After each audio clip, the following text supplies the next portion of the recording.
Hello, wrestling fans, and welcome to the latest episode of the We Can't Wrestle podcast. It's actually episode 253. The Maxon Brothers here with you. I'm Nate. That's Aaron. Hello, everybody. And this week we are going to continue, obviously, our journey through the Clash of the Champions. And this one, June 13th, 1990. Coastal Crush, Clash of the Champions 11, an interesting show to say the least. Yes. Like I mentioned last week, we have our new booker, Ole Anderson. You can see some of his changes that he's made to the company since the last show we had. And there's some good and some bad. And of course, we always rate the show when we're done. So I'll get to that at the end. But I did want to, before we go into the homework assignment that I dropped the ball on, it was my idea and I didn't finish it. I don't even know if we talked about it on the air. Was this something I brought up when we were just chatting? Like, I don't even think so. We might have mentioned it. I don't know. It doesn't matter. But before we remind us, before we do that, speaking of Rigamus, I wanted to read Rigamus 11's comments from last week's show. You can check out the WNR podcast on YouTube. Join Rigamus. AKA Nate Maxon. It is not me. It is not me. Swear to God. Rigamus, you need to maybe come on the show or something to prove to Aaron. He'll come on, he'll be like the Black Scorpion. Aaron, do you remember? Do you remember Kosai 1993? I was about to say, do you remember? I do. Leverett. Junior High. Manhattan Boulevard. Toledo reference. But from our Clash of the Champions 10 review from last week. And again, like I said, if you want to join us on YouTube, you can comment and we will read them on the air just like I do every day, every week with anything Rigamus has to say. And you can email me anytime at wecan'twrestle@gmail.com as well. But anyway, he says Kevin Sullivan does not have a great mind for the business. Have you ever seen 3 seconds of the Dungeon of Doom? Love you guys, but Kevin Sullivan's ideas are trash. Here's where I will put up a little bit of resistance to that. Rigamus, I do think Kevin Sullivan is great at booking heel heat. Now, yes, where he runs into a problem is he never knows how to get out of it, or it seems that he doesn't. I think if you give him something to book and you say, we want an angle with great heel heat, I think he's good at it. And also, the Dungeon of Doom, I think, was it was a business decision for him. His job was keep Hulk Hogan happy. Yeah. And I mean, and again, I'm not defending the Dungeon of Doom. It is stupid. It's it's stupid in the fact that it's fun to go back and watch it and laugh your ass off sometimes. There's no Hulkamaniacs here. But yes, I agree. Dungeon of Doom was garbage, and Sullivan does have his issues as booker. But I will say I do enjoy some of the stuff that he has created over the years. Yes, me too. And like I've said, I think a couple dozen times on here, if that Dungeon of Doom thing would have taken the mystical or whatever you want to call it aspects out of it and just been like a bunch of crazy characters like in a studio wrestling setting or whatever. Yeah. Like his Memphis. little cult. It's Memphis. Yeah, it would have been much better. He says Hart was great in the 70s. After that, not so much, which is pretty much agreement with us from last week. The ambulance segment was fucking terrible. It was embarrassing to even watch. Quack. Yes. All of the pre-taped segments were terrible. You can tell someone new is in control and they want to be more like the WWF. He agrees with you on the Mod Squad. The Mod Squad was so bad. How did they even get on TV? I have no idea. And the bathroom finish was some stupid shit. Of course, it was Sullivan's idea. I've listened to the podcast and interviews of people saying he was good for a good or even great booker. That guy sucked. We know your opinion on Sullivan now, Mr. Rigamus. Rigamus hates Kevin Sullivan. The original Horsemen were the best. Ole was so good on the mic, and that's why they were the most ruthless, injuring Dusty multiple times. Ricky Morton, Luger, and messing with Sting. Most people say the version with Barry is the best, and I love Barry, but Ole made the Horsemen evil, mean, and nasty. I'll agree with the fact that, because I think we've talked about it on the show a couple times, that the original Horsemen, in my opinion, were like the best one because they were the most badass. But when you put Barry in it, it was like, okay, these are like the premier athletes now. I think that's the difference. And I'm not even saying Ole was a bad worker at all, because he wasn't. But at that point, when Barry got in there, it's like, all right, these are the best guys. These are the best four guys on the fucking card. Mm-hmm. The elite, essentially. Yeah. His next comment, I was 11 in 1990, and I was expecting to see Cactus Jack feud with the band guy. I figured it was an angle with a new wrestler, but he disappeared and showed up 2 years later with a different name. Yeah, I remember that, because I thought the same thing. I can't remember what his fucking name is later on, but he's not that JW Storm guy, is he? I don't think. I think that's it. JT Storm, JW Storm, something like that. Yeah, I didn't even put that together last week when we watched it, to be honest with you. There's a lot of WCW guys that like somebody thought something was going to happen with them, and it just didn't. He says, to be fair, in 1990, 11-year-old me had no idea who Ron Simmons or Butch Reed were. And I can see that, like we've talked about before, when you start watching, when you're like 9, 10, 11 years old. I mean, when I was watching this, I didn't fucking know. I didn't know anything about Mid-South wrestling, or Butch Reed and Mid-South and blah, blah, blah. So that's totally a valid point. And lastly, that's correct about Sting's injury, but Flair made it worse when he jumped on him. According to Flair in a shoot interview I watched, the spot was planned for, and Flair didn't know Sting was already injured. All right. So, Rigamus, thank you for your feedback. We look forward to it every single week. And Aaron is convinced, Rigamus, that I am actually you. So, yeah. So I somehow have to convince him that's not the case. He's gonna wind up being some like little Eastern European guy, and we're gonna like, if we ever get him on the show, that's what I hope. Or like he's Dutch. I want him to be East European, like an East German guy, or I want him to be Dutch. If he's real. Kevin Sullivan's the shits. Yeah.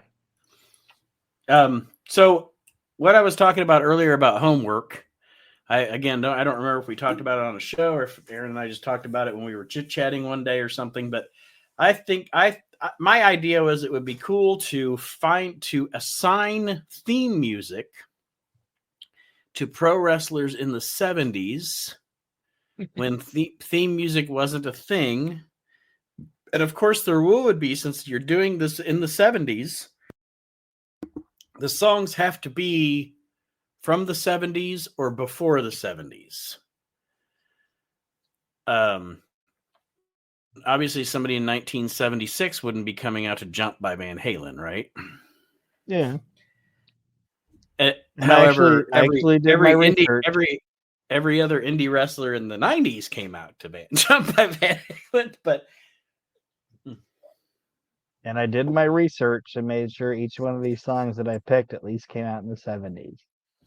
And where I said Aaron did the homework and I didn't, it was my idea, but then I got busy around here the past few days and didn't sit down and make up so I will sit down and make mine, because mine was going to be serious. I don't know if yours is serious or not. I know you like to go. Do you want to guess? Guess?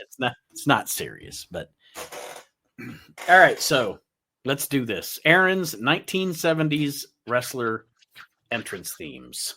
I have 10 of them. Okay. All right. Because I like even lists, and 10 is a good list. You're never gonna guess any of them, so I won't make you guess.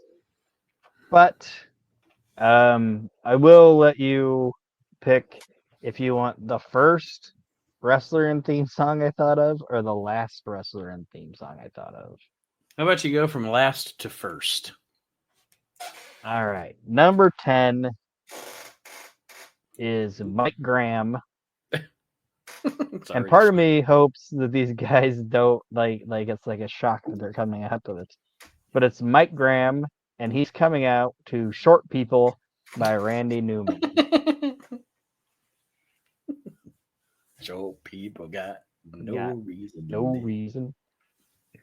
And it's funny because Mike Graham is a normal sized man. Like, he's the same height as me, but in wrestling, he's short. In wrestling, yes. In wrestling, he's short. He's short. So that's what Mike Graham's coming out to. All right. So number nine is Pedro Morales. Okay. Mm-hmm. And he is coming out to Ladies Night by Kool and the Gang.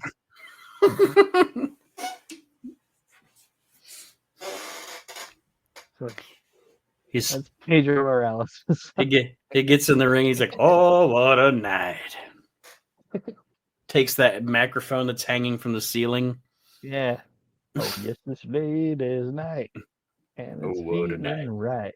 Oh, what a night! That's Pedro Morales. I'll tell you a nice lady night. Shaka Khan. Shaka Khan. Patterson, Shaka Khan. Fucking John Lovitz. Yeah. Even though it wasn't Shaka Khan singing, it's so funny. He's losing his mind, and I'm reaping all the benefits. He's losing his mind, and I'm reaping all the benefits. I'm whatever, and that's no sock in my crotch. It's the best scene of that fucking movie, man. That and when he picks up the fucking music thing, he's like, I am an asshole. Like, those are my two favorite things in that whole movie. I like the fucking it's a cone. It's a cone. They're just cones. Those could have been guests at her wedding. There's cones. You're gonna hire him, right? Yeah, he's like the only limo driver in town. I'm sorry. I'm not as strong as I used to be. Fuck, I love that fucking movie. Anyway. That's a great movie. Anytime he's not an annoying fucking character like Waterboy or Little Nicky, he's spot on before or anything post like 99. But anyway, the next one is Pat Patterson. And this was low hanging fruit. Okay. It's Raining Men. This song came out in 1979, so it's really late, but it's low hanging fruit. And Pat Patterson is coming out to Diana Ross's song, I'm Coming Out. I'm coming out. I want the world to know. It's low hanging fruit. Yeah. You know what? I need it. Fine. Yeah. The next one is Vern Gagne. Oh. And I think I used this joke before, but he's coming out to Brown Sugar. Because Vern Gagne likes black ladies. He likes black ladies. And have you ever like just looked at the lyrics of that song? Oh yeah. Oh my fucking god, that song is terrible. That song is so bad that the Rolling Stones are like, we're taking it out of our rotation. Like, they won't even play it anymore. That's how bad that song is. Vern Gagne's like, I love me that Pam Grier. Yeah, that Brown Sugar. All right, the next one is a deep cut, and I hope you get it. And if you don't, it's okay. But it's Chief J Strongbow. Okay? Mm-hmm. and he's coming out to the Dean Martin song Mambo Italiano. Because he's actually You know not that a song? Native American. Yeah. Yeah. Oh my Mambo Italiano, because he's actually Italian. Like, I like thinking of these songs of this guy coming out to his like Indian gimmick, and all of a sudden he hears Mambo Italiano, and he's still got to do like his little war dance.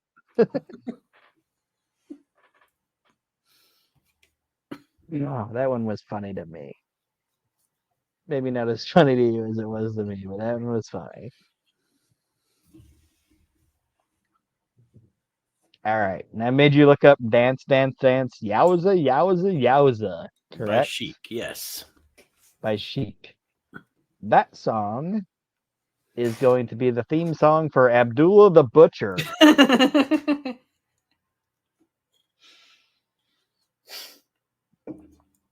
He changes nothing about what he does. Nope.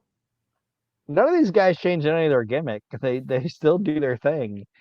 But yeah, it's Abdul the Butcher coming out to Dance, Dance, Dance. Yowza, yowza, yowza. Imagine him coming out to that in Japan.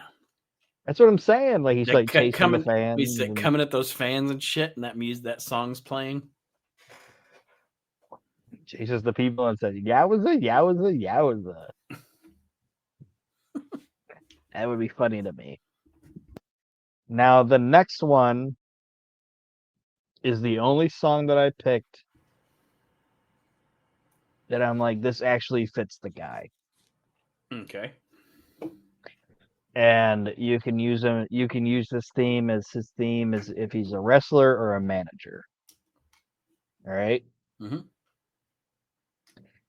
And it's Freddie Blassie, who's one of my all-time favorites. And guess what he comes out to? He comes out to Fame by David Bowie. I said My Way by Frank Sinatra. Nope. Fame. It fits. I think that shit works for Fred Blassie. Mm-hmm.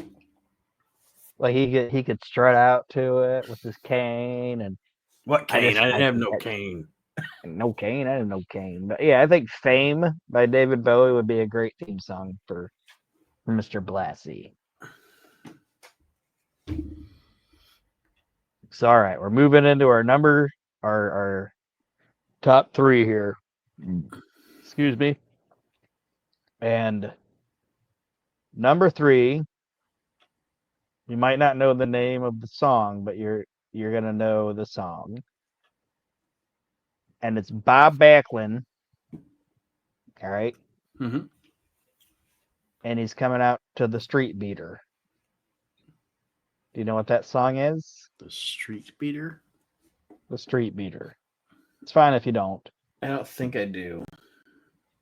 The Street Beater is the actual name of the theme song that Quincy Jones made to Sanford and Son. Oh. So Bob Backlund coming.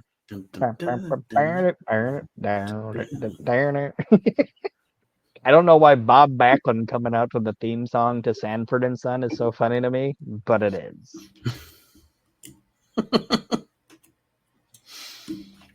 Whenever I hear this, it's funny. Whenever I hear that song, I actually think of Dale Gribble. Dale Gribble, yeah. But anyway, oh dang, it's my show. Like the episode where him and the other guy who's like him are like bounty hunting each other or whatever. Yeah. And at the end of it, they're in their underwear and it's just like the lights are out and they're just watching that show. I don't know. It's fucking hilarious. Anyway, like a stand. Then when it turned out Rusty Shackelford was actually still alive. Yeah. He was like, I just moved, dude. You ruined my life. That's so good. I'm worried about the new one. I have hope. Man, I have hope. I have hope too. It's Mike Judge. He very rarely lets me down. Just worried about it. I just don't want it to be woke. Yeah. So I got 2 more. 2 more. All right. The next one is old Dory Funk Jr. Yep, old Lemonhead. Old Lemonhead. And Dory Funk Jr. is coming out to Fat Bottom Girls by Queen.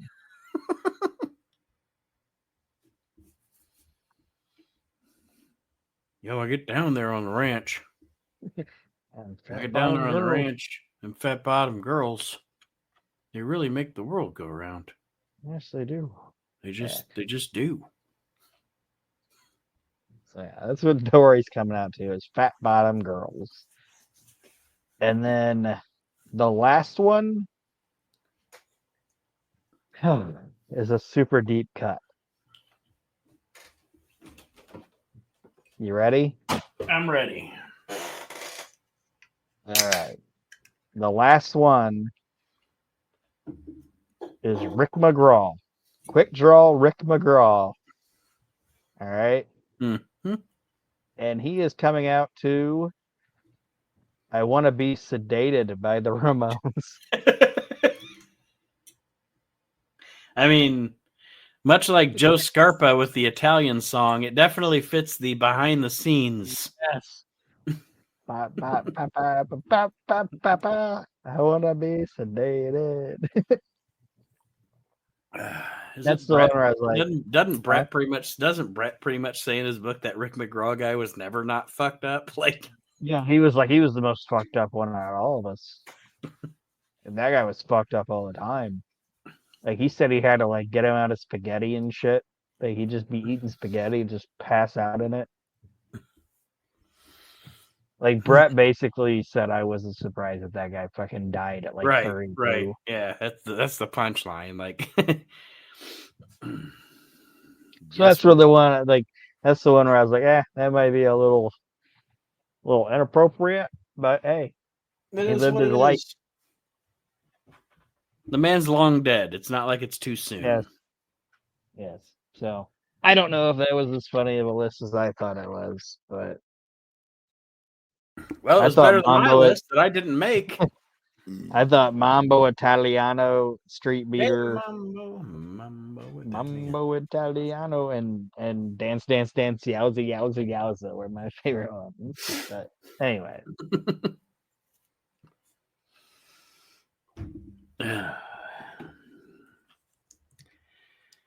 All right. So we are getting into Clash of the Champions 11 Coastal Crush. It brought to you by RoboCop 2. Yes, brought to you by RoboCop 2, because we just recently, between the last Clash we watched and this Clash we watched, we had Capital Combat featuring RoboCop. Yes. Gordon Soley in the smoky hallway in front of RoboCop's dressing room. Gordon Soley probably thinking, what in the fuck is going on? Either that or he was just drunk and didn't give a shit. True. Yeah, you're probably right. At that point, he's probably like, fuck it. It's a paycheck. It's like Jim Ross said, what, in like 91? It's like, when he's put him in the Hall of Fame, he's like, I poured gin into Gordon Soley and got him through 4.5 hours of the shittiest wrestling we've ever watched. I just had to keep him awake. Yeah. But yes, this is the McAllister Fieldhouse, Charleston, South Carolina. Excuse me. The McAllister Fieldhouse is on the campus of the Citadel, which is the military college of South Carolina, if anybody cares. But it's a good hot crowd for Clash of the Champions. I'll say that for some of the stuff that I wasn't particularly impressed with, and there's some stuff I am impressed with on this show, but the crowd remained hot pretty much through the whole thing. It was 4,100 people. I mean, they drew a nice little house. And Tony Schiavone's back. Yes, he is. With a pompadour. I wrote down, what a pompadour on Tony Schiavone. He's back from the WWE, and I put Tony Schiavone opens up the show, looking super white, Man, this hair though, his hair fucking popped me. I was like, that is an impressive pompadour, my friend. Yes, it is. He is super white. And who knew that looking at that guy in 1990, he was such a pervert sex fiend. Like, he never cheated on Lois, but he's a pervert. Yeah, an admitted pervert. He doesn't. An admitted pervert. He doesn't hide it. He doesn't shy away from it. He never cheated on his wife, so good for him. You know, like he said when he walked in and told everybody in the locker room that he was like having his fourth kid. Arn Anderson said, "Man, you have so much cum in you. You could shampoo a water buffalo."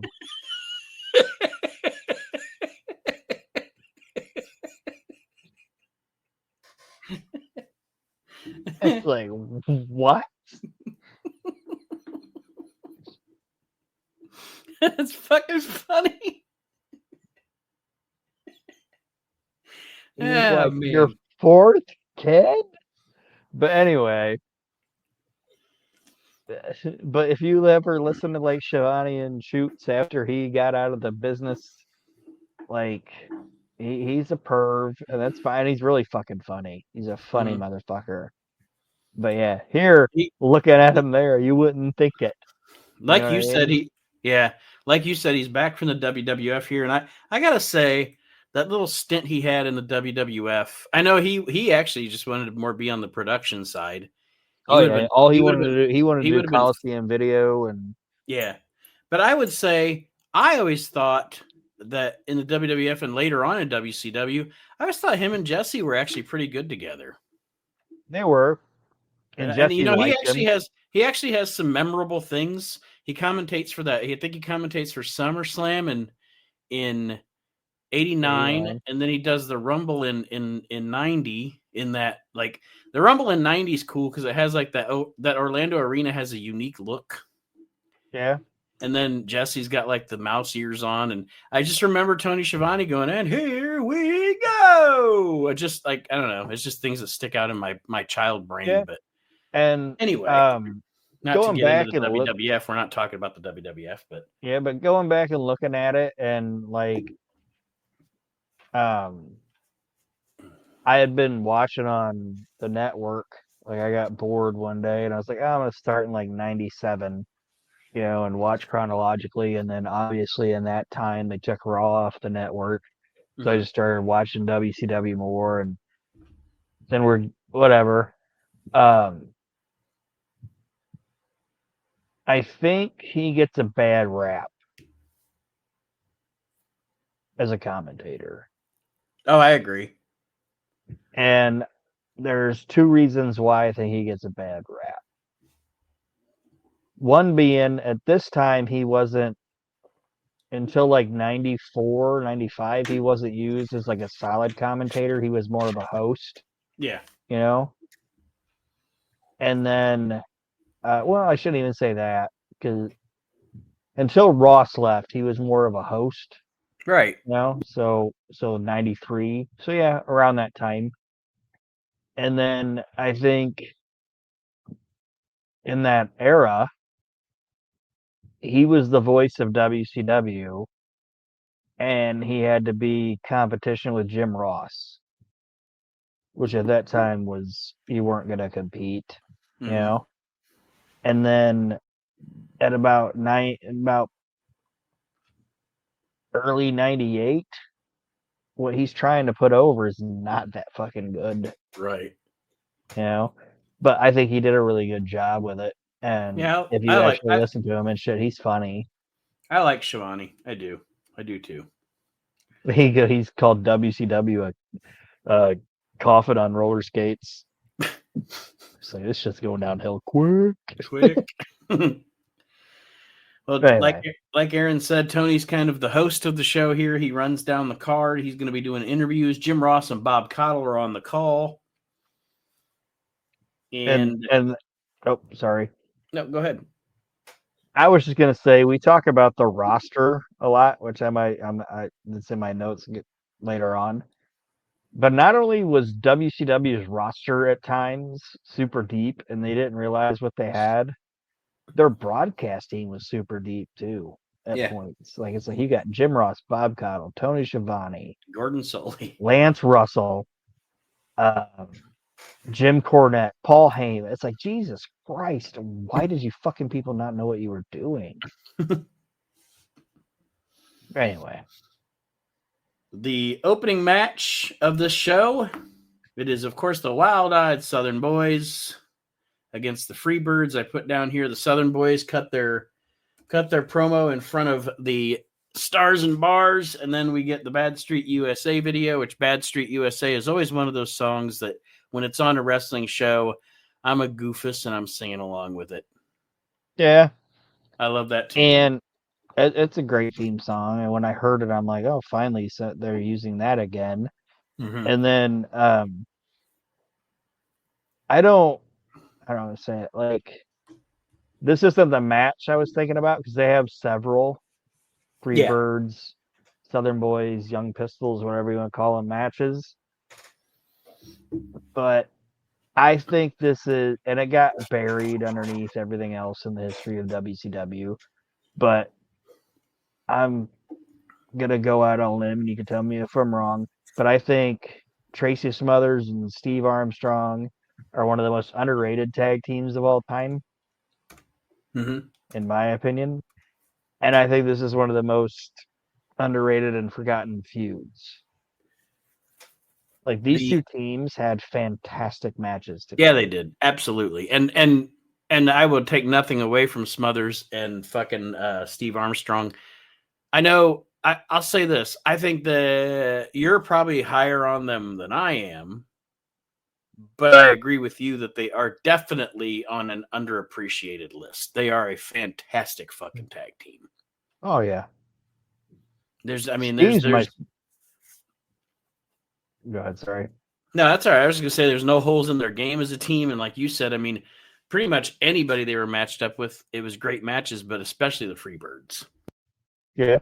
And Steve's the best. I'm sure I've said it 1,000 times on here, but Steve's the best all around, all tool player of the Armstrong family. Mm-hmm. He just didn't want to. He just didn't want to be on the road like Brian did. Right. And you know how much I love Brad Armstrong, but Brad Armstrong couldn't cut a fucking promo to save his soul, you know.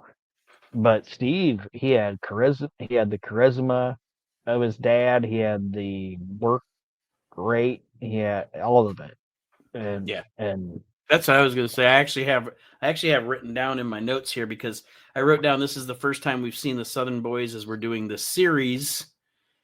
And one of my notes on Steve Armstrong was, out of the Armstrong boys, he is absolutely the most like his father. He's the most like his father in style, in his cadence, in his fucking appearance. Like he looks like his dad. Yeah.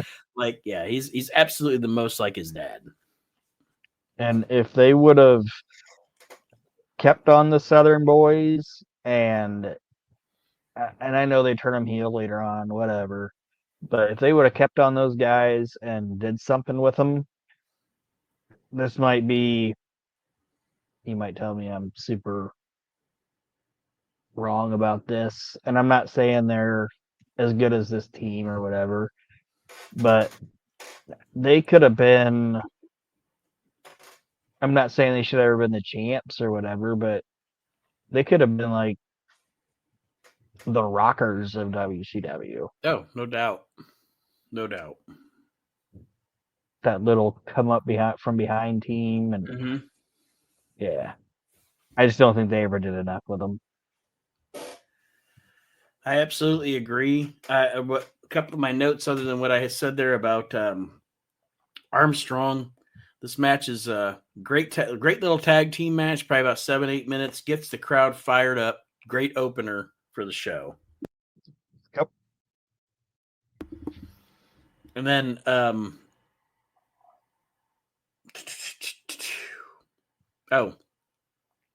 Did you have any spots that you wanted to? Because I just, like I said, I just had general notes here about that the match was good and a good way to open things up. Same, but the finishes. Steve hits a big splash on Jimmy Garvin, allowing Smothers to pin him at 1, 2, 3, and the Southern Boys win. And it was a good little opener. And it didn't the way that the finish went down. It was like a nice sequence that even though the Southern Boys went over, it didn't make the Freebirds look bad. It wasn't like a squash, or it wasn't like they got it looked like these two teams are going to continue to wrestle each other pretty much. Yeah, and they will. We're not gonna watch. There's a pay-per-view I think they're on. We're not gonna watch that, obviously, but yeah, this was a really good feud, and it's actually the most I've ever enjoyed watching this incarnation of the Freebirds with another team.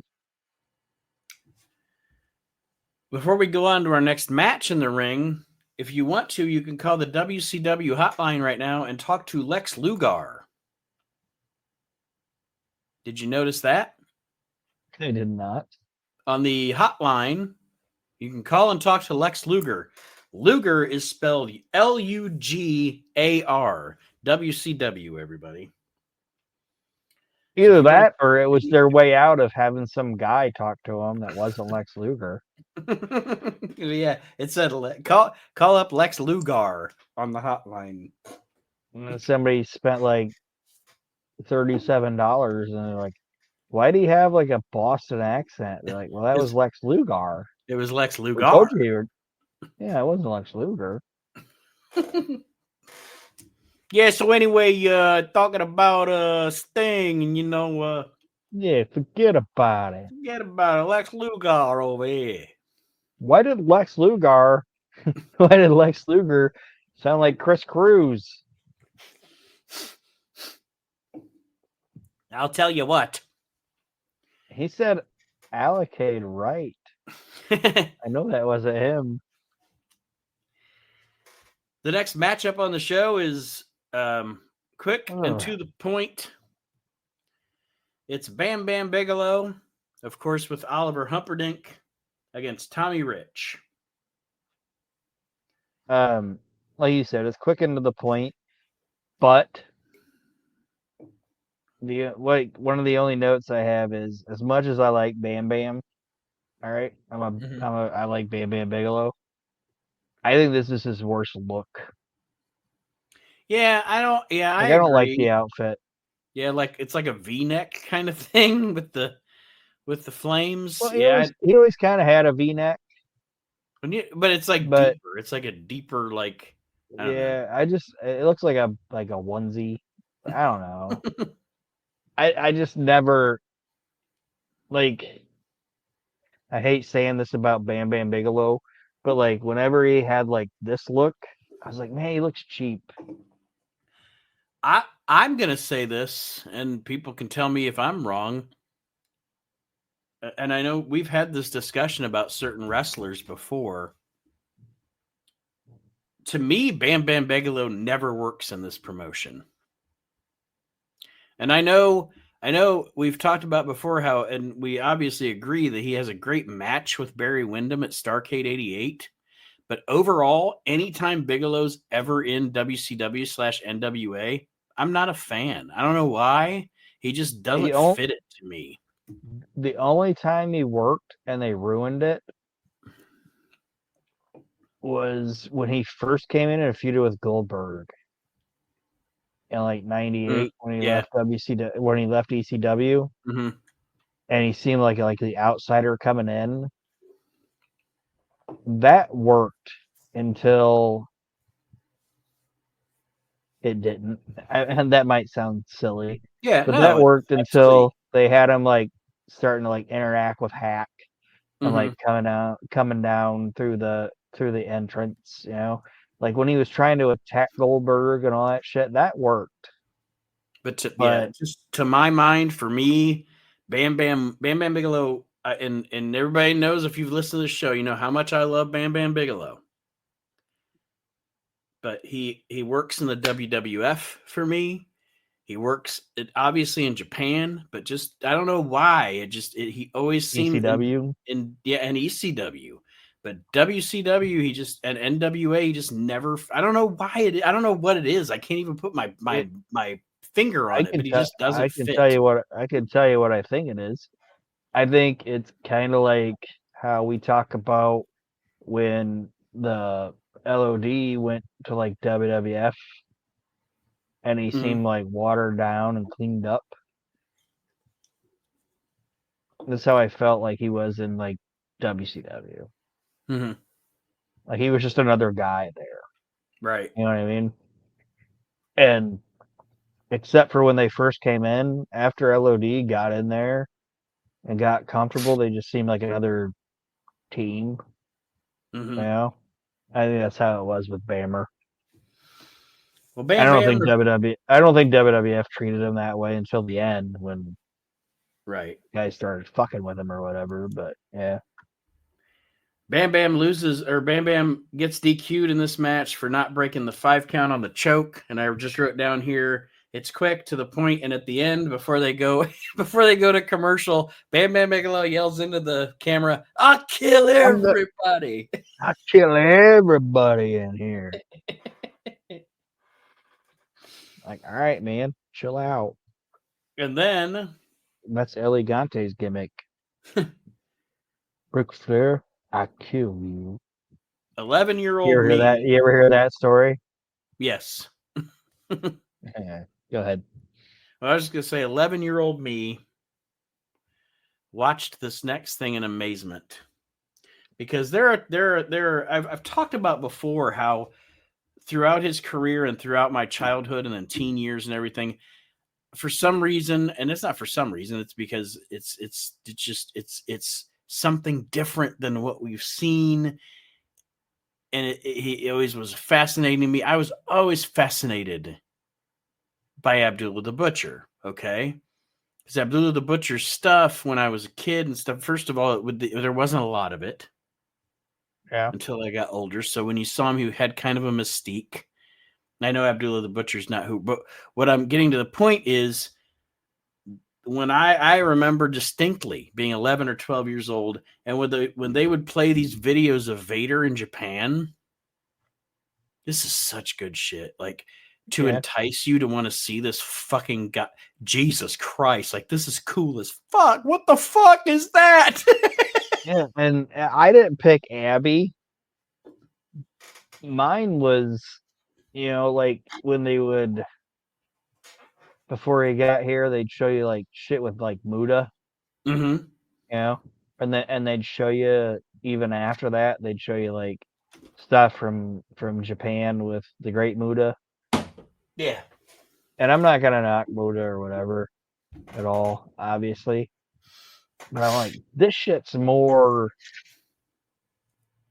enthralling to me than what Great Muda did. Mm-hmm.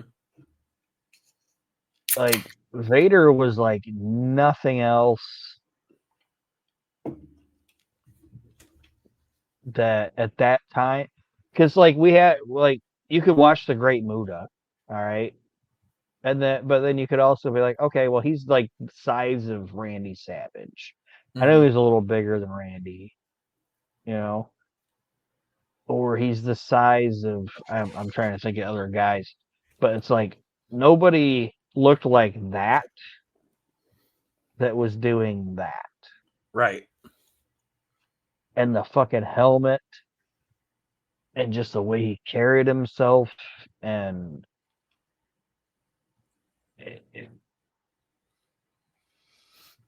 I don't know. He's the one guy that just boggles my mind about Vince. Mm-hmm. That like, why did you not fucking see that? Unfortunately, it was politics. It was just politics. It was fucking. I know, but why did he not see past it? And you're right. I agree, but so yeah, we get the video of footage from Vader in Japan. He's debuting in WCW at the Great American Bash, and then Gary Michael Caputa. Gary Michael Caputa. Gary Michael Caputa He's not Gary Michael Capetta the rest of the time that he's on the fucking he's Caputa.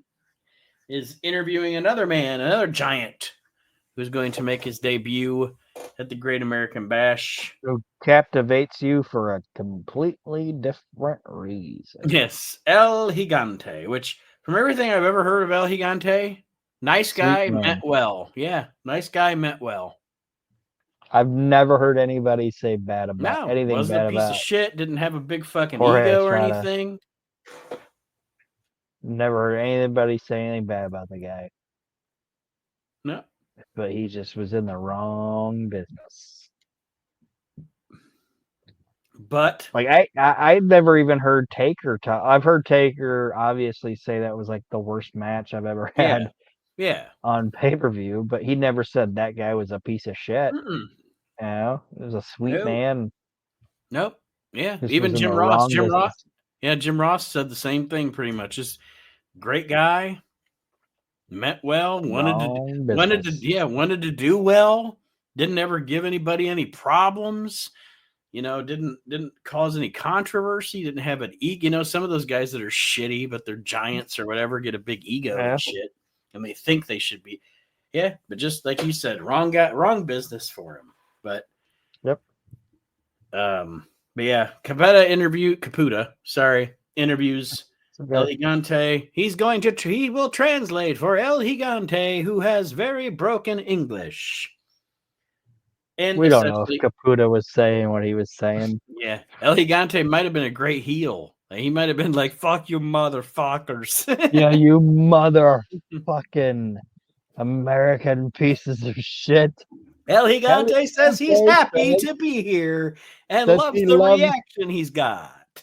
He loves all of you and all the white children. Fuck the white children. Fuck the white children. I hope you all bathe in the blood of your ancestors. El Gigante says he looks forward to seeing you at Great American Bash. I want all of you to die to suffer the indignities that my Argentinian. May your grandmother contract dysenteries and AIDS.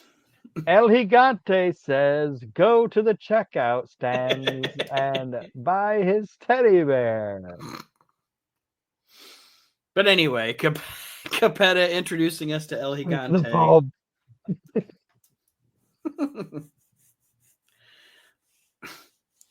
Go ahead. The next match on the show is the SST. I did write down here, just because the SST was in this match, I did write down here, at this point, by June 13th, 1990, the Road Warriors are officially gone. They are on their way to the WWF. Sammy's out because they've replaced him with the Samoan Savage. I can't remember what his name was. Is that Tama Tonga? I can't remember. Well, Tama from the Islanders, yes. And the SST's opponents are Z-Man and Wah Wah Wah Wah. Hello, lovey. Captain Mike Rotunda, who is also not long for the world for WCW. So this is the actual Islanders then, right? Yeah. Actually, I don't want to get too deep into it. Okay. Yeah. Yep, absolutely. Yeah, this ain't the Head Shrinkers, this is the Islanders. Yes. One thing I did note, and I want to get to, I know you're about to shit on Captain Mike, which is fine. But Bob Caudle did said one of my favorite things that he says about people. And he does it years later when he gets into Smoky Mountain. Mm-hmm. And it's his thing about Killer Kyle. Like, I've told you about this, right? Every time weird. Killer Kyle comes out, man, this guy is weird, man. This dude is weird. This dude is weird. He's got that violin case, and he's got this weird music. That's what he says about the SST.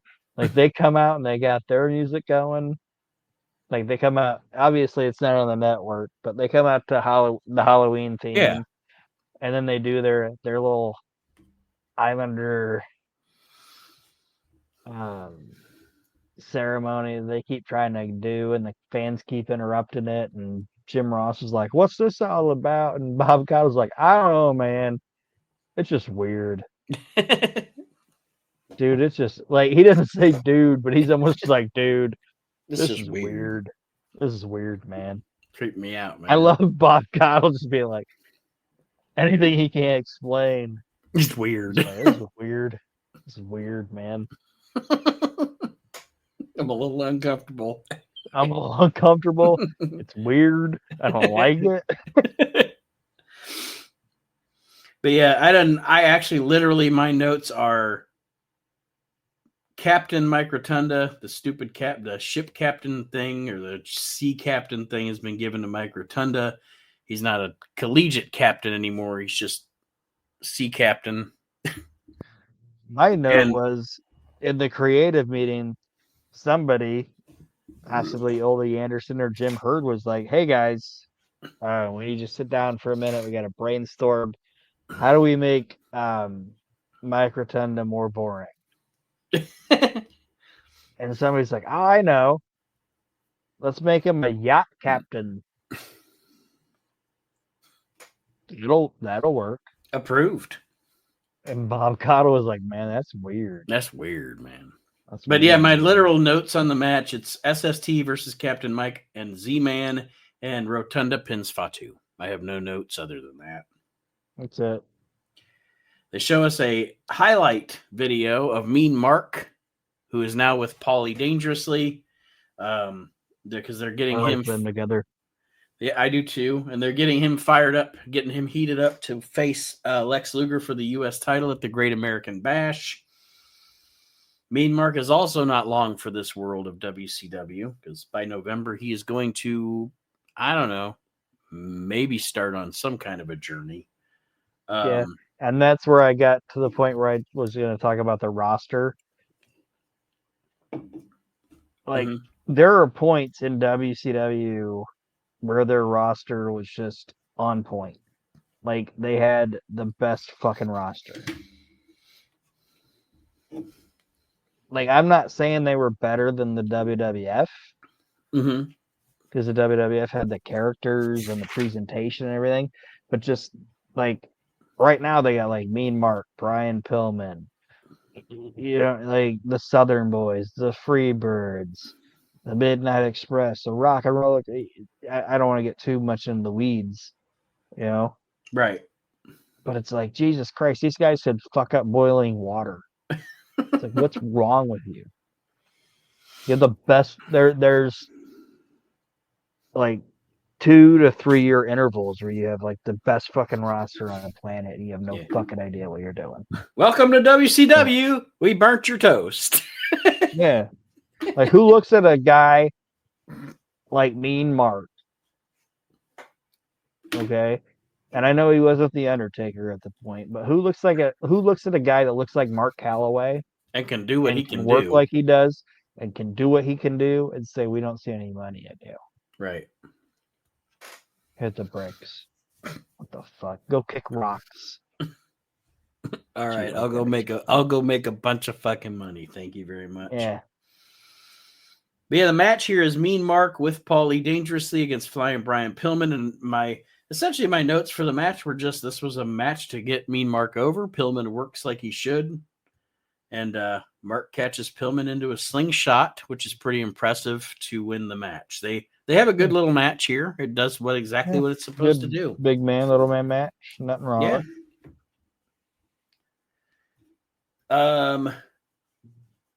After that, Tony Schiavone does an interview with Sting. Yeah, and pretty much Sting just comments on Ric Flair and, you know, and the history and now I'm back and I'm getting my title shot at the Great American Bash. Got a lot of bike shorts on. Tony's hair's cool. Yeah. Pervert. The next match is for the United States Tag Team Championships. It is the Midnight Express against the Rock and Roll Express, which never disappoints. Yeah, I don't have a lot of notes about the match. I don't either. However, I have my Bob Caudle note in this match. Yeah, I'll have it too. All right. Because Bob Caudle during this match does the old Uncle Bob thing. This wasn't even cool to say in '86. Right, that's what I'm saying. Like, he does the old Uncle Bob thing where he says Robert Gibson's parents were deaf and dumb. I have that. It says Bob Caudle says Robert Gibson signs the crowd. Why is that, Bob? Well, his parents are deaf and dumb. And then I have in parentheses, Jesus Christ, Bob. Well, I mean, to be honest, all the cards. I know it's an expression. No, I was just going to say all the cards on the table. I give all kinds of praise to Bob Caudle on this show because Bob Caudle is one of my. I like Bob Caudle. Some people don't. Love Bob Caudle too. I like Bob Caudle. But all cards on the table, from everything I understand, Bob Caudle was like a fucking racist. Like, well, he worked for Strom Thurmond. You know, yeah, I was gonna say he was your standard Southern Republican. You know, but you should still know, even in 1990, you don't say, "Oh, they're deaf and dumb." It's like I heard that like on Deadwood, like they said. Hey, what the fuck, Bob? Yeah, I'm glad we both had the same note there. My only other notes, other than Bob Caudle being kind of like, I'm trying to figure out the way to say it, coherent and dumb, is I think they need to induct the Midnight Express before Dennis Condrey passes away. Agreed. And then the next thing is I think it's crazy that none of these guys ever really had a real run in the WWF. I know 4 of the 3 were there, and Stan never even worked. No, he just commentated. He just commentated. He just got a really good tan and really white teeth. Yeah. But none of these guys ever had a run in the WWF, like a real run. I know the Rock and Roll Express went there, but yeah, none of what the Rock and Roll Express ever did in the WWF could you call a significant run. Yeah, so I think that's insane. Anytime they were there, it was pretty much a favor to Cornette, really. Yeah. So I think that's insane. And the last question I have is, and you can tell me if I'm wrong, because I'm asking, is this the longest feud in wrestling history? Like consistent, just any like feud. Started in 84? Released in modern wrestling history. Oh yeah, started in 85. Mid-South.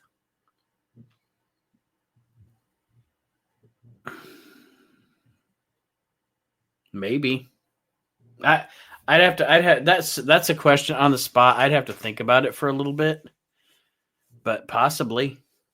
Just wrestling over and over and over and over. You know what I mean? Mm-hmm.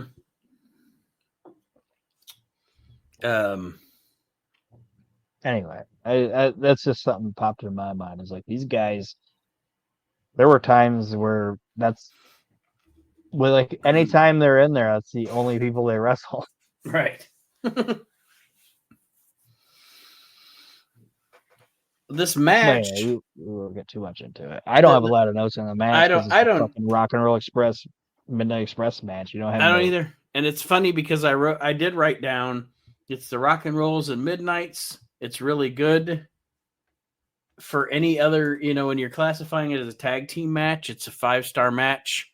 For the Rock and Rolls versus the Midnights, it's maybe a 3-star match. It ain't great for them. Yeah. You know what I mean? Like, yeah, but they're not on a pay-per-view. Mm-hmm. They're on an hour and 30-minute show instead of a 3-hour show. And the Rock and Rolls win, by disqualification. So which means that the Midnights are going to retain the United States Tag Team Championships. The next match on this show, one of the Four Horsemen, Barry Windham, against Doug Furnas. Doug Furnas, Big Perm. Big Perm, Doug Furnas. I have no notes on this. I don't either, other than Doug, Big Perm, Furnas, and that Jim Ross loves to point out that he knows where Mickey Mantl's from. I put on Doug Furnas has a match. He's like, oh, that's where Mickey Mantle, Commerce, Oklahoma. I actually put, my note literally says that these guys have a match and Jim Ross goes on and on about Oklahoma. That's literally my note. He's just jacking off.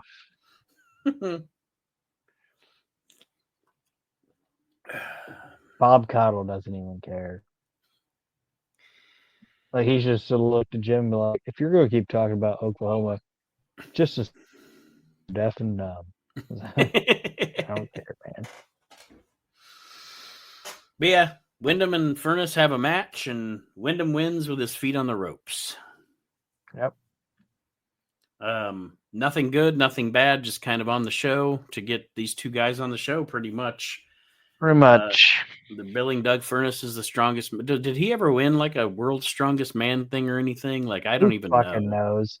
But that's like, in wrestling, that's like putting new, like the term new on something. Yeah. Is if you don't want it to get over, put world's strongest man on it. Like, the only person that ever made that work, and it took him like 12 years, was Mark Henry. Right. And that's just because he actually was. You know what I mean? Like, he had documentation and shit that could back it up. Mm-hmm. And he was actually good. I'm not okay. I shouldn't say that because Doug Furnas was good. And Ken Patera was good. Yeah. But yeah, you're right. Mark Henry was the only one that really made it work. And I mean, to me, and I not want to get in the weeds here, but really where he made it work was that fucking run during like 2011 and shit when he was having those matches with Sheamus and stuff. Yeah. Mark Henry was the fucking, oh man, Mark Henry was the fucking tits at that time. Split your head to the white meat. Jesus, this guy's a fucking beast. Oh, yeah, it's like, that's why it worked, because it's like, Jesus Christ. I don't even want to say, like, Doug Furnas didn't look great. And right, no. Looking or whatever. Like, his Doug Furnas's thigh was like the size of me. You know what I mean? Mm-hmm. But he didn't have the speaking ability and charisma of Mark Henry. Right.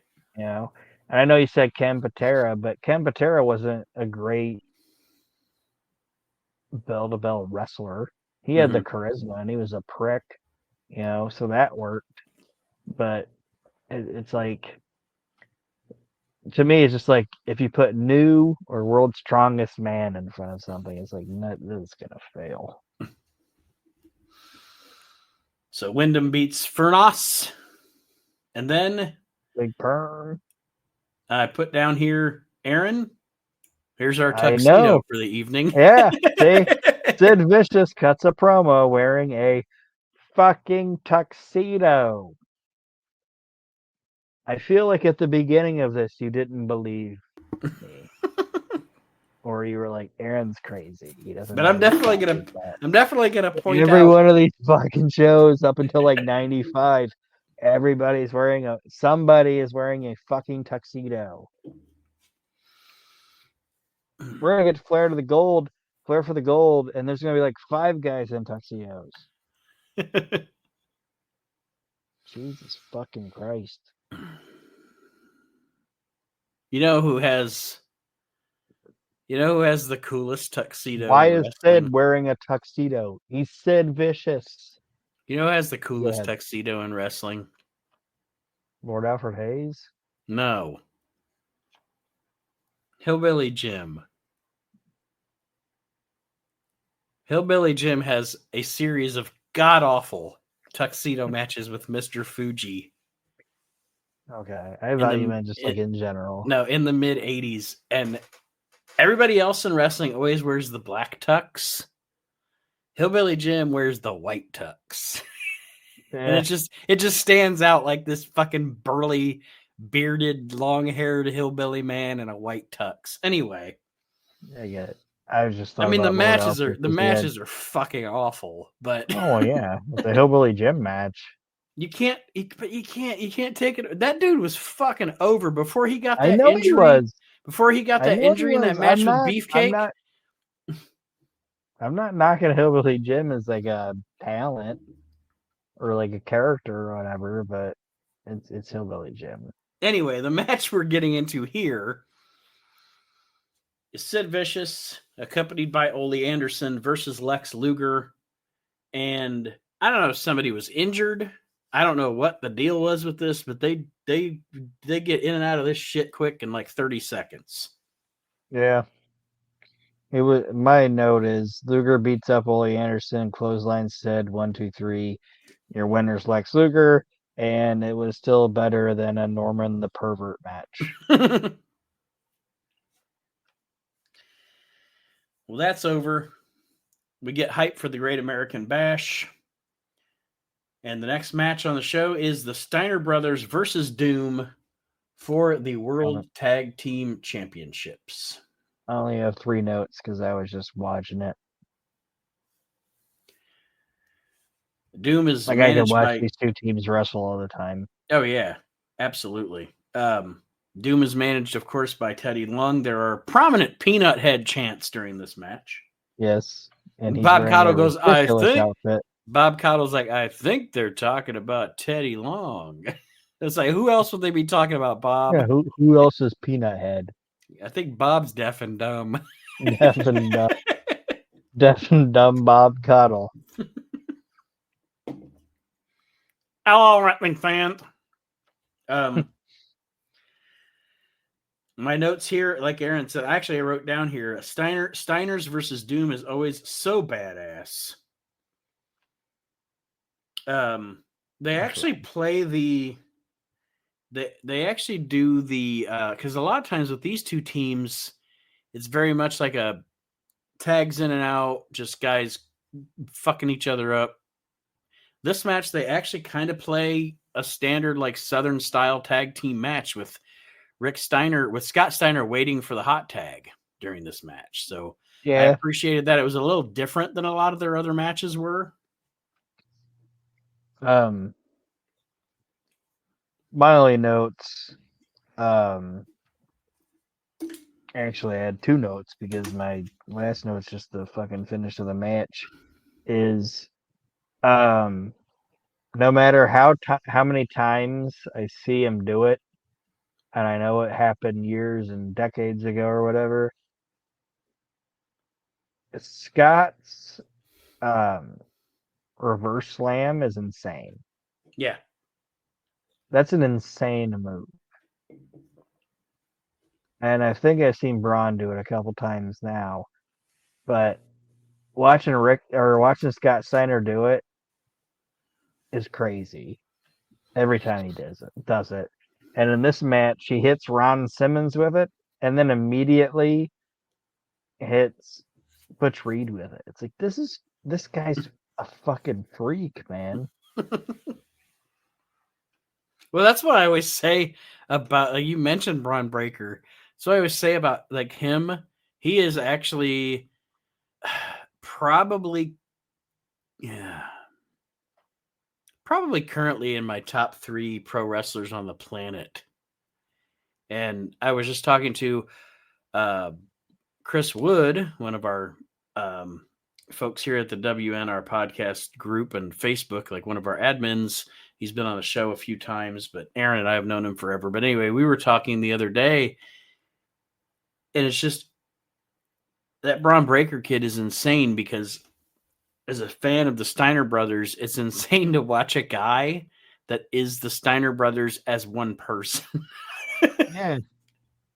Like if Rick and Scott were driving down or walking down the street and they got like struck by lightning and got morphed together. Yeah. It's like, what the fuck? This dude is. Fuck is this? This dude's insane. But anyway, like I said, watching Scotty do that move every time he does it, I'm just like, Jesus Christ. mm-hmm. Like people talk about that Steiner screwdriver, you know? Yeah. Yeah. Which he didn't hit that very much. But to me, that fucking reverse slam is more impressive than. It's more impressive to me than the fucking Frankensteiner because it's him doing it. Mm-hmm. You know what I mean? Like, I know the guy's got to go up in the slam, but he's the guy fucking flipping with somebody that weighs and is as built as Ron Simmons and Butch Reed. It's fucking nuts. And then, like, you talk about like guys building matches and being like, oh, this is what we're gonna do, and then we're gonna do this, and then we're gonna do that. It's like I'm sure these guys had a finish and maybe a middle, but I have a feeling that the amount of time these guys worked and how they worked with each other, I think their like really only note was anything with the I's and T's. Yeah. Because these four guys just beat the fuck out of each other.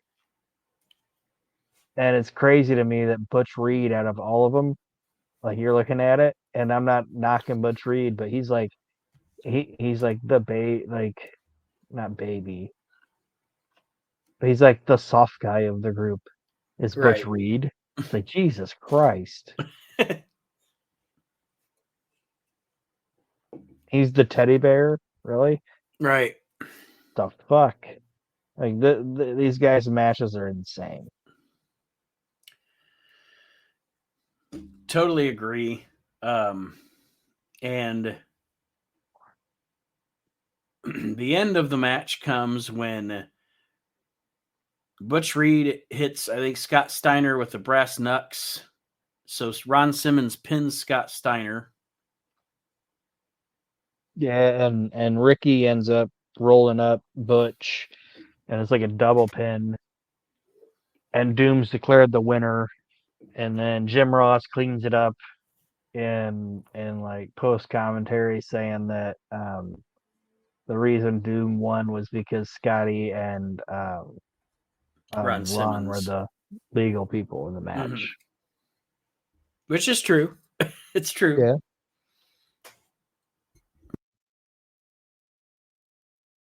But it's a good match.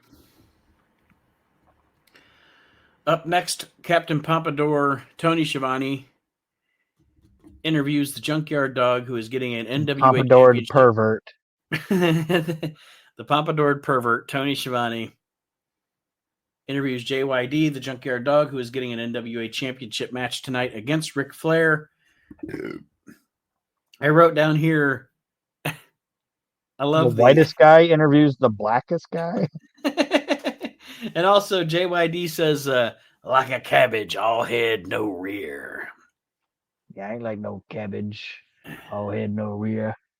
I got the incredible dudes with attitudes or whatever he calls them. Yeah, it's the dudes with attitudes era of WCW. Vince ended up stealing it. That's one small thing. Like, there's very few things. I don't even know if he knew I don't even know if. No, I doubt he did. I doubt he knew. I'm sure it was like Jim Ross Mike and Hayes. Jim Cornette.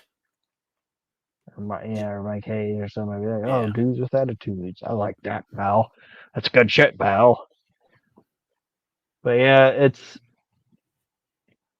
it's JYD saying he's backed up by Sting and Paul Orndorff and the Steiners and all that.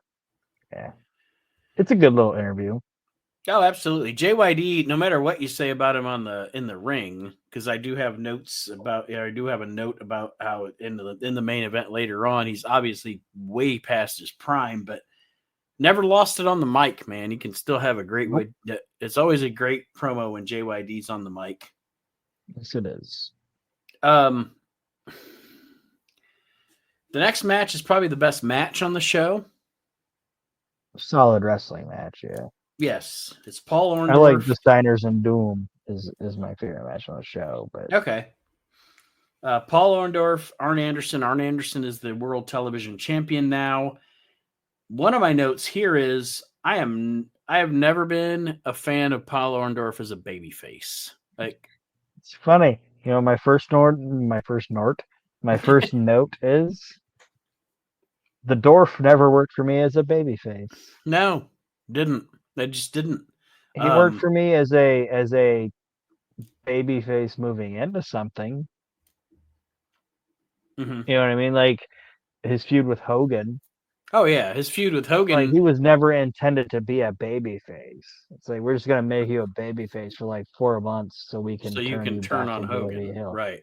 Yeah. Which in reality, if you watch the story, Hogan is the fucking heel. But whatever. Yeah. And I know it was probably more than 4 months because it was the 80s, but you know what I'm saying? Like in that aspect, it's fine. But Paul Orndorff just as a baby face is like, it doesn't work. Mm-hmm. No, I totally agree. He's just a natural heel. It's like Lex Luger is a baby face. You know what I mean? You can't call yourself Mr. Wonderful and be a baby face. I don't know if that makes it. Just the way he carried himself. And the way he wrestles. Honestly, the way he wrestles. Like watching Orndorff work from underneath. It's different than Kurt. Work. Like Kurt worked as Mr. Perfect as a babyface. Still worked. Mm-hmm. You know what I mean? But just the way Orndorff wrestled. Like Orndorff is a knock your fucking teeth out wrestler. Yeah. And that doesn't work as a babyface.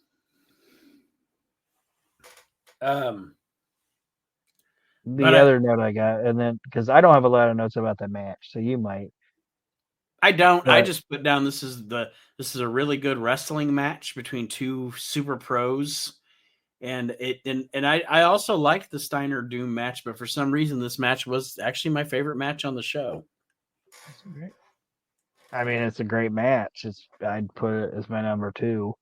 The other note I have is if you wouldn't have had him as a babyface and you would have used Paul Orndorff how he should have been used, the Dwarf was a much better. I love calling him the Dwarf. I don't know why, but the Dwarf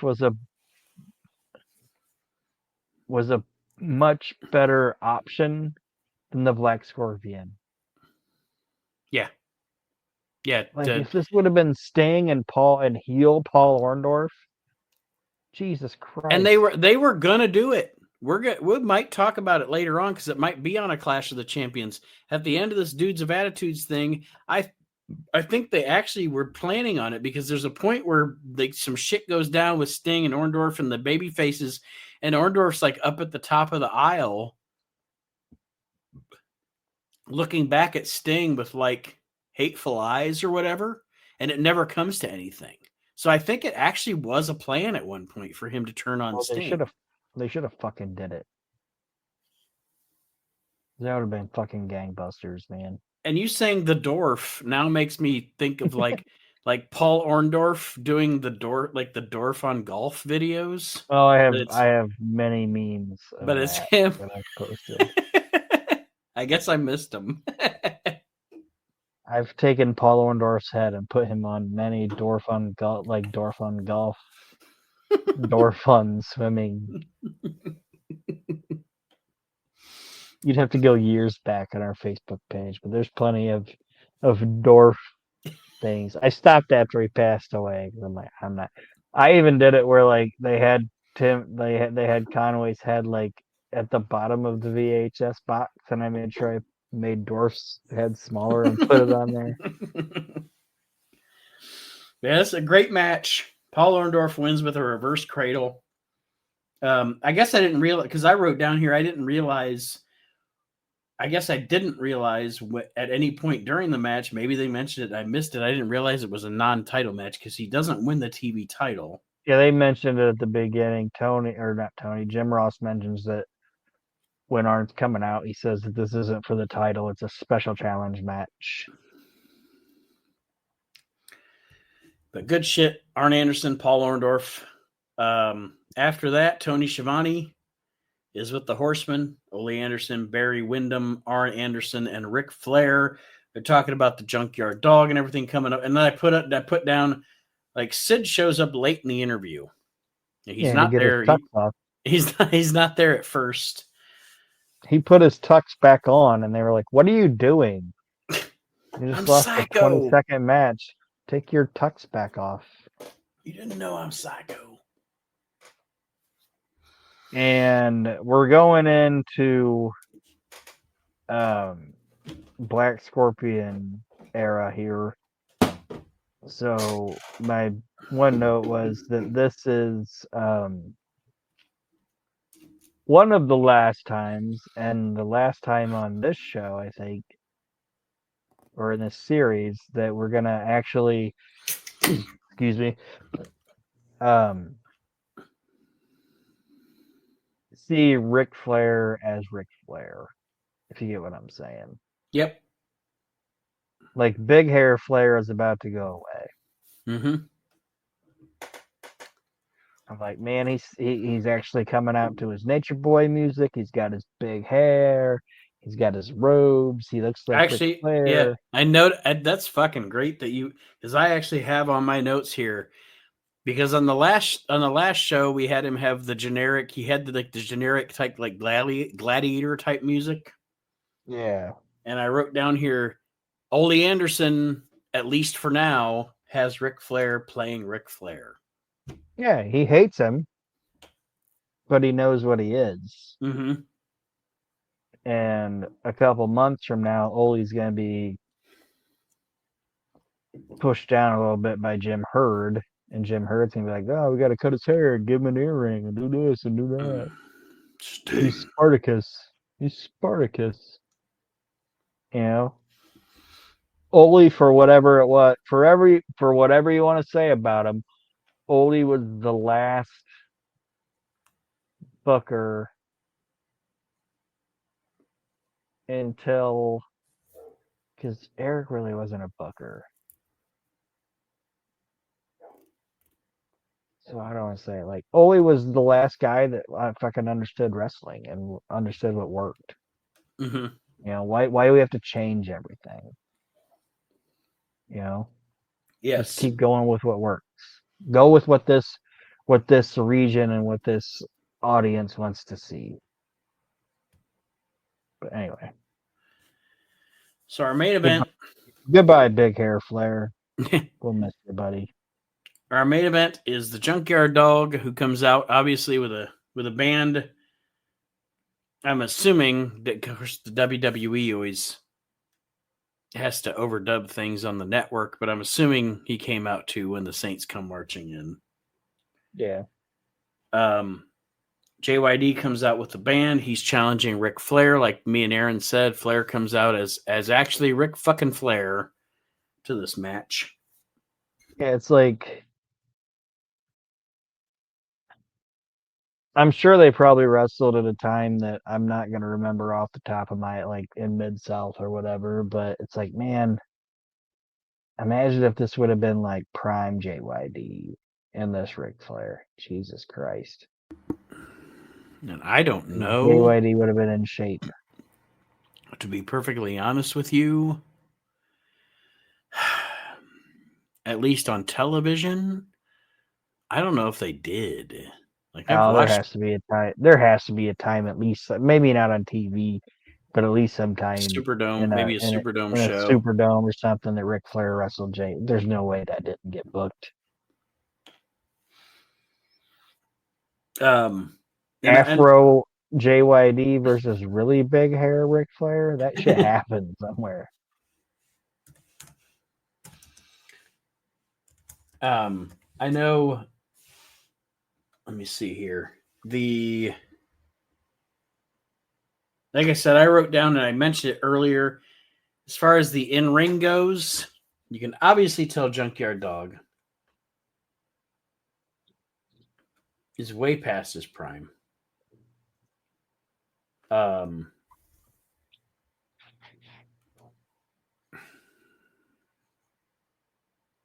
Yeah. Hold on. I was looking something up. Go ahead. I was looking up the same thing, I think. Because if I look up on Cage Match, the only match listed between Flair and JYD is this match. Well, that's a fucking shame, then. That's why I was saying, and you know me, I've watched a lot of Mid-South. I just do not ever remember Flair and JYD having a match other than this one. Well, that's ridiculous. Because I was like, all right, Aaron's got me doubting myself, so I'm going to go look it up and see. But what I was looking up was, real quick, so this was 1990, correct? So if somebody was 45, I suck at math. If somebody's 45 in 1998, how old are they in 1990? If they're 45 and 98, they're 37 in 1990. Okay. It is insane because they're like, oh, JYD was past his prime. Okay. JYD died on June 1st, 1998, and he was 45 years old. So that's how fast that went down for that guy. And I'm not trying to make fun. I'm just like putting it in years. You know what I mean? Like that's how quick of a rise he had and how fast of a fall he had. That's insane. It really some is. guy's 38 years old and we're like, oh my God, look how bad he looks. Right. That's and today AJ Styles is like 46 and look at him. Yeah. No, it's just it's insane to me. But yeah, like I said, you had me doubting my brain because we watch a lot of AJ's 47. I was just gonna say you had me doubting my brain. We watch a lot of fucking wrestling. We're wrestling fans. Aaron and I, we like to go back and watch old shit. And I've watched a lot of Mid-South, and I just didn't recall JYD and Flair ever doing the deal in Mid-South. And like I said, if cagematch.com is correct, or cagematch.net is correct, this is the only Flair JYD match. It's wild. I always hate trying to say, oh well, that never happened because people are like, oh, well, this happened. These guys wrestled one time in 1990. It's like, okay, whatever. John Felix Anthony Cena is 48.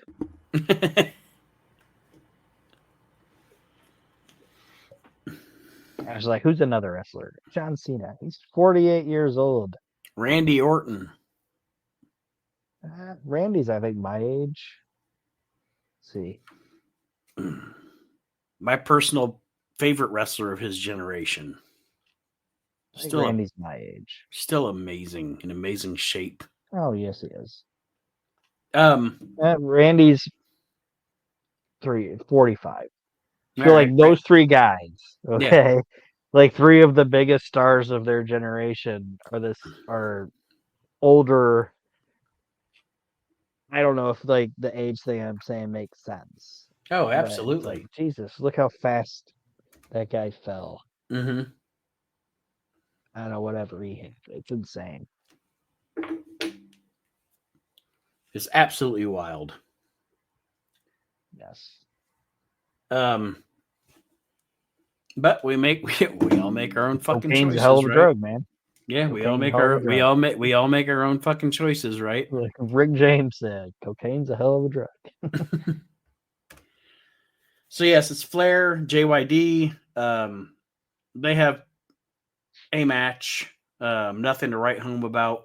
When JYD starts when JYD starts to take the momentum, Ole Anderson jumps in. All the other horsemen come out. And then we get Sting, Lex Luger, Paul Orndorff out. Of course, the dudes with attitudes. After the commercial, for some reason, Jim Ross interviews Rocky King. I was like, "What the fuck is Rocky King doing why here?" is he interviewing Rocky King? I think they tried to slam Rocky King in with the dudes with attitudes to like connect him with JYD. Mm-hmm. We'd have to watch Yeah, we'd have to watch the shows, weekly TV television. but I think that's what it was. What I noted was after Jim Ross interviews Rocky King, he then interviews Sting, who's in his bike shorts, Mm-hmm. And then just as a the note, horseman, just as a note, El Gigante also comes out and stands on the ring apron. Well, that's where my note is gonna be. Okay. He's supposed to be this big, like 7'8" giant, and he's standing there, and then the horsemen run out, and they just run around him and get in the ring and attack Sting, and El Gigante does nothing. I'm like, he is useless. Well, no, we established this earlier. Gary Michael Capetta was making him sound like a nice guy, but he's really an asshole. Yeah, like, is he the fifth horseman? That's what I would have wondered. Yes, he was just like, fuck Sting, you fucking blonde hair, blue eyed piece of shit. El Gigante says, "Thank you, Sting. I love Sting. You're a hero. Sting is my friend. He is my thunder buddy." But yeah, like Aaron says, Sting does an interview. When I'm scared, Sting takes care of me. Sting does an interview, talks about Ric Flair. The Horsemen come back out. Insanity ensues. And then Sting winds up kind of getting Ric Flair one-on-one in the ring because of the dudes with attitudes, obviously, on the outside. Flair begs off of Sting, and that's how we go off the air with Jim Ross screaming about the Great American Bash. And I will say that I actually did like the finish of this show. Like, put it on TV and saying this is live Clash of the Champions, it might be stupid. I don't know. But I liked the fact that they were talking about, like, oh, this is going on, and how, like, that happened, like, while the credits were playing. Yeah. That makes sense. Yeah, it makes it seem more spontaneous. Yeah. We're out of time. Literally, we're out of time. Like, they always tried to present, like, Saturday Night's main event as being live, but it always felt like pre-produced because it was, Yeah. And I know Clash was live, but it was like, it made it seem more spontaneous. Like, how do I say it? Like, I was like, man, I watched the end of this show, and I know this wasn't the greatest show ever, but I'm like, this still ended better than a lot of live wrestling does now. Oh, for sure. Yes. It wasn't like a theme song and two guys like pointing at a WrestleMania sign or something. Mm-hmm. It was just two guys fighting, and you didn't really get to see the end of it. I enjoyed it. And so I beg the question, as I do every week. When you go from the last show, Clash of the Champions 10, to this show, Clash of the Champions 11, do you feel that we went down, status quo, or went up a notch? Status of the show and storyline, I think we went down a little bit. And I totally agree. Those I wrote down. For the first time in this series that we've been doing this series of Clash of the Champions, I actually wrote that I thought that the show was actually a little bit, not that it wasn't good and didn't have its moments, but actually took a step back downwards from last week or from last show. And part of me thinks it's because wrestling was booked different back then, and like the Clash is usually like 3 months apart. Yeah, right around there. So Ole was, like you said, finishing up storylines that were already set up, you know? Mm-hmm. So I feel like this might be kind of like, to me, this show just kind of felt like a placeholder for Ole. You know, it's like, oh, let's put the Rock and Roll Express and the Midnight Express out there. Right. Like that worked. And you're heading into the Great American Bash. Yeah, and he's figuring basically resetting WCW. Yeah, he's bringing in people. He's we see some people phasing out people. We're phasing out people. It's a transition period, and yeah. So yeah, I agree. Down a little bit. Not that it was a bad show. Still a great show. But not that it was bad, but it was definitely, to me, not as good as the last show. Yeah. Like I said, Doom Steiners was my favorite match. Orndorff, Anderson, close second. Flair, Junkyard Dog was rough. And Rocky King's got to go. I want to see you again, Rocky King. Well, that being said, Aaron, do you have any parting words? He probably drove JYD there. Somebody had to. Like you ever watch Parks and Recreation, and that one character's like, "She drove me here." Like, why is she here? She drove me here. Somebody's like, "Why is Rocky King here?" And he drove me here. He drove me here. I got a match with Ric Flair, and he drove me here. He drove me here. But yeah, like I don't know. It was a step down, but is what it is. And we're about to go into like one of the craziest times in the history of WCW. Absolutely. Black magic, baby. Why to this day does Ric Flair still know black magic? Like, why didn't he just make Elizabeth disappear? Yeah. at the right before when Shawn said, "I'm sorry, I love you." Why didn't he turn him into a tiger?